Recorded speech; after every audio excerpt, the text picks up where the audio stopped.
चलिए अगली खबर डंके की चोट में यह भी पुलिस से जुड़ी हुई इत्तेफाक है, लेकिन है। पहले प्रिंस खान ने चुनौती दी पुलिस को, वो जानकारी दी आपको। फिर रिंकू खान मर्डर कांड में भी पुलिस को ही घेरा हमने। अब खुद एक एटीएस के एएसआई घिरने वाले हैं इस रिपोर्ट के जरिए। दागी था वो, जी हां, दागी एएसआई की बात कर रहे हैं। एक लड़की से प्रेम उसने किया, उसका यौन शोषण किया, लेकिन दूसरी जगह शादी करनी चाहिए। लेकिन जब प्रेमिका को पता चला तो उसने थाने में मामला दर्ज करा दिया। और जैसे ही जिस लड़की से शादी हो रही थी उससे असलियत का पता चला तो उसने भी शादी से इनकार कर दिया। एक रिपोर्ट आपको दिखाते हैं और फिर इस पर बात करेंगे हमारे सहयोगी से, कुछ और पहलू को जानने की कोशिश करेंगे इस मामले से जुड़ी हुई। पहले रिपोर्ट। नाम रवि सिंह है, बोकारो में एटीएस में सब इंस्पेक्टर है और ये लड़की उसकी प्रेमिका है जिसके साथ उसने शादी का वादा किया था। प्रेमिका का आरोप है कि उसके साथ लगातार शारीरिक संबंध बनाया गया, लेकिन रवि ने कहीं और शादी करने का फैसला ले लिया। ये धोखे, ये धोखे, ये धोखे, प्यार के धोखे। 18 अप्रैल को रवि की शादी होनी थी, लेकिन प्रेमिका को ये बात पता चल गई। उसने वीडियो कॉल कर रवि से बात की। रवि ने सगाई तोड़ने की झूठी बात सुना दी, लेकिन शादी का सारा सामान उसके घर में पड़ा दिखा। प्रेमिका ने रवि के पिता से बात की। पिता ने कहा कहीं चली जाओ, कुछ बिगड़ने वाला नहीं है। प्रेमिका ने सिटी थाने में मामला दर्ज कराया। रवि यहाँ समझौता के लिए आया, लेकिन बात करने के बहाने वो वहाँ से रफू चक्कर हो गया। थाना प्रभारी मामले पर कुछ बोलने को तैयार नहीं। मुझे ऐसा लगा कि अब बात हाथ से निकल रही है, मुझे बताने की जरूरत है। तो 20 तारीख से 2 दिन पहले यानी 18 नवंबर को मैंने इनके पिताजी को फ़ोन किया। इनके पिताजी का कहना था तुम अपना मुंह बंद कर लो, हम लोग कहीं कुछ नहीं करने वाले, तुम कितना भी हाथ पैर मारोगी हम लोग कहीं नहीं कुछ करने वाले हैं। फिर वही से रोना धोना। इन्होंने मुझे बोला कि आप मुझे एंगेजमेंट करने दो, जिसका मेरे पास पुख्ता सबूत है। इन्होंने मुझे बोला कि मुझे एंगेजमेंट करने दो, एंगेजमेंट कर लेने के बाद उधर से लौटने के बाद मैं एंगेजमेंट तोड़ दूंगा। इनकी बातों में वापस से भरोसा करके मैंने गलती की। अभी कल देर शाम मुझे ये पता चला कि इनकी शादी हो रही है। जब मैंने बोकारो स्टील सिटी सेक्टर 1 जब मैंने इनको कॉल किया तो ये मेरा फ़ोन ब्लॉक कर चुके थे। मैंने व्हाट्सएप कॉल किया तो ये अपना फेस नहीं दिखाते। मैंने उन्होंने बैक कैमरा ऑन किया तो मैंने पीछे देखा कि बहुत सारा तिलक का सामान रखा हुआ है। तभी मुझे शक हुआ कि इनकी शादी हो रही है, क्योंकि ये पिछले 1 हफ्ते से छुट्टी पे आए हैं। पूछने के बावजूद कि आप 1 हफ्ते से छुट्टी पे यहाँ हो, क्या रीज़न है इसका, तो ये मुझे नहीं बता रहे थे।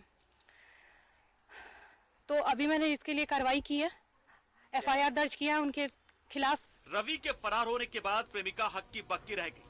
हालांकि जिस परिवार में रवि की शादी हो रही थी वहां से भी उसे झटका लगा है। लड़के ने दागी लड़के से शादी से इनकार कर दिया है और शादी टल गई है। न्यूज़ 11 भारत के लिए बोकारो से सुरेंद्र की रिपोर्ट। तो अब ऐसे रक्षक हमारे समाज में रहेंगे तो फिर राक्षसों की क्या जरूरत होगी, भक्षकों की क्या जरूरत होगी, जिससे हमें उम्मीद होती है कि वो हमारी रक्षा करेंगे, वही हमें भक्षक हमारे लिए बन जाते हैं। ऐसा ही हुआ। इससे पहले भी एक दिखाई थी खबर हमने आपको, सिमडेगा या गुमला कहीं से थी, जिसमें एक महिला ने छिड़काने का आरोप लगाया था और बाद में सस्पेंशन उसका हो गया। लेकिन हमारे बीच में ऐसे लोग हैं कैसे? एक ऐसी और एक मामला बोकारो से जिस पर हमने रिपोर्ट आपको दिखाई। तो हमारे सहयोगी सुरेंद्र के पास चलते हैं। सुरेंद्र, आखिर इस खाकी में क्या ऐसी कमी है जो लोगों को ऐसा बनाते जा रही है? हालांकि पुलिस वालों को जब हम देखते हैं तो हमारे जो सिर है वो गर्व से ऊंचे हो जाने चाहिए, लेकिन यहां तो ऐसा है कि बस देखने का मन ही नहीं करता। ऐसा लगता है कि भाई पुलिस वाला है या तो मतलब कुछ गलत ही करता होगा या फिर गलत कर भी रहा है। इस मामले में आखिर अब क्या आगे क्या हो रहा है? उस महिला की जो रिपोर्ट थी, महिला ने जो मामला दर्ज कराया था, उस मामले में चीज कहां पहुंची आगे? तो कहना बिल्कुल सही है कि अगर रक्षक ही ऐसा काम करे तो उनको भक्षक करना कहीं से गलत नहीं होगा। जहां तक महिला ने जो सिटी थाने में मामला दर्ज कराया है, FIR दर्ज हो चुका है। और जिस तरह से थाने में से वह जो रवि कुमार है थाने आया था और लड़की से बात करने के बहाने वहां थाने से फरार हो गया है और सिटी पुलिस उसे खोज रही है। जैसा कि जानकारी मिल रहा है कि जो लड़की पक्ष से जिससे उसकी शादी हो रही थी वह शादी भी टूट गया है। लेकिन जिस तरह से जो पीड़ित महिला है, जो लड़की है, उसका साफ तौर से कहना है कि वर्ष 2018 में यह बैंक में आए तो उसी समय हमारी इनसे दोस्ती हुई थी। और यह रवि कुमार है जो अरगोड़ा में 2018 में एटीएस में दाखिल थे, सब इंस्पेक्टर है और इनका निवास बोकारो में है। बोकारो में भी रहते हैं। लड़की भी बोकारो की रहने वाली है और लड़की किसी बैंक में काम करती है। धीरे धीरे इन लोगों का बात विचार बढ़ता गया। बढ़ने के बाद जिस तरह से लड़की ने आरोप लगाया है रवि कुमार पे कि शादी का झांसा देकर उसके साथ लगातार यौन शोषण करता रहा। जब नवंबर में उसे पता चला कि इसके एंगेजमेंट होने वाली है तो उसने जो रवि कुमार है उनसे बात की, तो उसने साफ तौर से कहा कि हम इस एंगेजमेंट को तोड़ देंगे।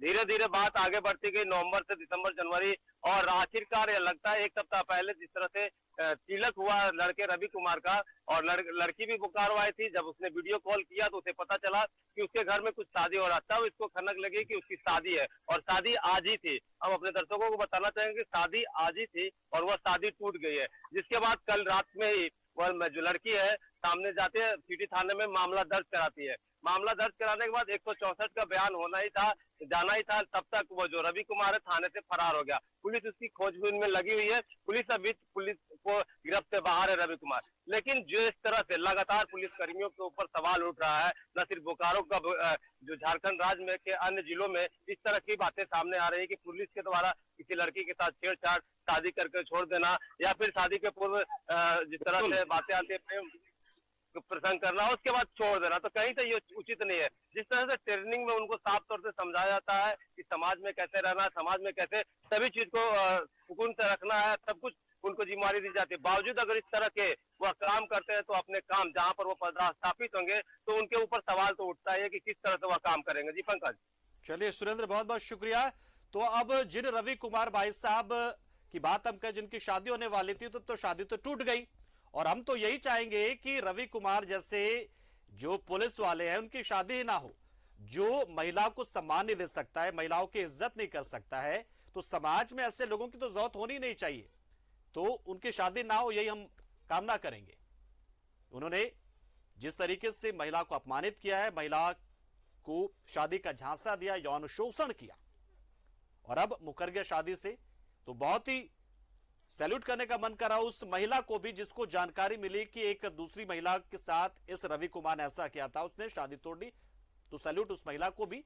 और महिलाओं को एकजुट होना पड़ेगा। अगर ऐसा कुछ होता है तो आवाज उठानी पड़ेगी, और ऐसा होने देने से खुद को बचाना भी होगा, किसी के झांसे में नहीं आना होगा। चलिए, बहुत शुक्रिया सुरेंद्र।